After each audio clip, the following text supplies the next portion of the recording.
త్వరలో రాబోయే మున్సిపల్ ఎన్నికలలో తెలంగాణ జాగృతి కీలక పాత్ర పోషించబోతోందని తెలంగాణ జాగృతి రాష్ట్ర కార్యదర్శి బండారి శ్రీనివాస్ గౌడ్ స్పష్టం చేశారు.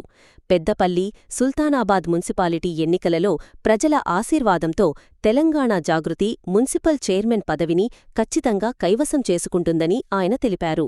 ప్రత్యేక తెలంగాణ రాష్ట్ర సాధనలో కీలకంగా పోరాడిన ఉద్యమకారులు, ప్రజా సమస్యలపై నిరంతరం పోరాటం చేస్తున్న తెలంగాణ జాగృతి నాయకత్వాన్ని ప్రజలు ఆదరిస్తారని ఆయన పేర్కొన్నారు.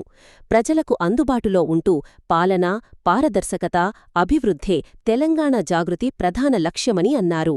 మున్సిపల్ స్థాయిలో మౌలిక వసతుల అభివృద్ధి, తాగునీరు, డ్రైనేజీ, పారిశుద్ధ్యం, నిరుద్యోగ యువతకు అవకాశాలు వంటి అంశాలపై స్పష్టమైన కార్యాచరణతో తెలంగాణ జాగృతి ఎన్నికల బరిలోకి దిగుతుందని తెలిపారు.